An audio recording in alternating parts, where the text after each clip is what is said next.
അപ്പോൾ ഇന്നത്തെ നമ്മുടെ സ്പെഷ്യൽ വളരെ സിമ്പിളായിട്ട് ചെയ്തെടുക്കാൻ പറ്റുന്ന നല്ല ടേസ്റ്റി ആയിട്ടുള്ള ഒരു സ്നാക്കാണ്. അപ്പോൾ വെറും 5 മിനിറ്റ് മതി നമുക്കിത് റെഡിയാക്കി എടുക്കാനായിട്ട്. വീട്ടിലുള്ള ഇൻഗ്രീഡിയൻസ് മാത്രമേ ഇതിന് ആവശ്യമായിട്ടുള്ളൂ. അപ്പോൾ എങ്ങനെയാണ് ഈ ഒരു സ്നാക്ക് റെഡിയാക്കി എടുക്കുന്നതെന്ന് നോക്കാം. അപ്പോൾ അതിന് മുമ്പായിട്ട് ചാനൽ സബ്സ്ക്രൈബ് ചെയ്യാത്തവരുണ്ടെങ്കിൽ സബ്സ്ക്രൈബ് ചെയ്യാൻ മറക്കരുത്.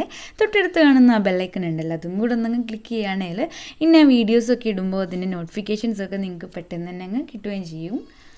അപ്പോൾ അതിന് വേണ്ടിയിട്ട് ഞാൻ ആദ്യം തന്നെ ഒരു ബോൾ എടുത്തിട്ടുണ്ട്. അതിലേക്ക് ഒരു മുട്ട പൊട്ടിച്ച് വയ്ക്കുക. ഇനി ഇത് നന്നായിട്ട് തന്നെ അങ്ങ് ബീറ്റ് ചെയ്തെടുക്കണം. ഇപ്പോൾ ഞാനിത് നല്ലതുപോലെ തന്നെ ബീറ്റ് ചെയ്തെടുത്തിട്ടുണ്ട്. ഇനി ഇത് മാറ്റി വെക്കാം.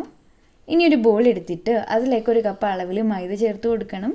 കൂടെ തന്നെ ഒരു 1/4 കപ്പ് അളവിൽ റവയും കൂടെ ചേർത്ത് കൊടുക്കുന്നുണ്ട്. ഇനി മധുരത്തിനായിട്ട് 1/2 കപ്പ് അളവിൽ പഞ്ചസാരയും കൂടെ ചേർത്ത് കൊടുക്കാം. പിന്നെ ഇതിന് മധുരം ഒന്ന് ബാലൻസ് ചെയ്യാൻ വേണ്ടിയിട്ട് ഒരു നുള്ളു ഉപ്പിട്ട് കൊടുക്കാം. പിന്നെ ഒരു 1/4 ടീസ്പൂൺ ബേക്കിംഗ് സോഡ. ഇനി നല്ലൊരു ഫ്ലേവറിനായിട്ട് ഒരു 1/4 ടീസ്പൂൺ ഏലക്കാപ്പൊടിയും കൂടെ ചേർത്ത് കൊടുത്തിട്ട് നന്നായിട്ട് തന്നെ ഒന്നങ്ങ് മിക്സ് ചെയ്തിട്ടെടുക്കണം. ഇപ്പോൾ ഞാനിത് നന്നായിട്ട് തന്നെ മിക്സ് ചെയ്തെടുത്തിട്ടുണ്ട്. ഇതിലേക്ക് ഇനി ഒരു ടീസ്പൂൺ നെയ്യും കൂടെ ഒഴിച്ച് കൊടുത്തിട്ട് കൈ വെച്ചിട്ട് തന്നെ നന്നായിട്ടൊന്നങ്ങ് മിക്സ് ചെയ്തെടുക്കണം. ഇനി നമുക്കിതിലേക്ക് നേരത്തെ മാറ്റി വെച്ചിട്ടുണ്ടായിരുന്ന മുട്ട ഒഴിച്ച് കൊടുത്തിട്ട് നന്നായിട്ട് തന്നെ ഒന്നങ്ങ് കുഴച്ചെടുക്കണം. അപ്പോൾ ഇതിലേക്ക് ഇനി 2-3 ടേബിൾ സ്പൂൺ വെള്ളം കൂടെ ഒഴിച്ച് കൊടുത്തിട്ട് നല്ലപോലെ തന്നെ ഒന്നങ്ങ് കുഴച്ചെടുക്കണം. ഇനി നമുക്കിത് ഇഷ്ടമുള്ള രീതിയിൽ ഷേപ്പ് ചെയ്തെടുക്കാവുന്നതാണ്.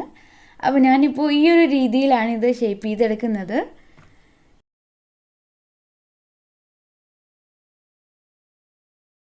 ഇനി നമുക്കിത് ഫ്രൈ ചെയ്തെടുക്കണം. അപ്പോൾ ഓയിലൊക്കെ നല്ലപോലെ തന്നെ ചൂടായിട്ട് കിടക്കുകയാണ്.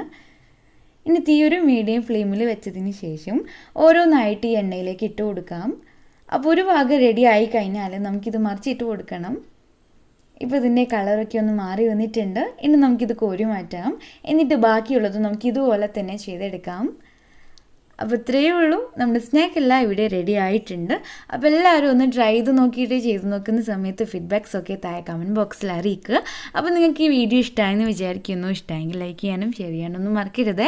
ചാനൽ സബ്സ്ക്രൈബ് ചെയ്യാത്തവരുണ്ടെങ്കിൽ സബ്സ്ക്രൈബ് ചെയ്യാൻ കൂടെ മറക്കരുത്. അപ്പോൾ വീണ്ടും പുതിയൊരു വീഡിയോ ആയിട്ട് കാണാം. താങ്ക്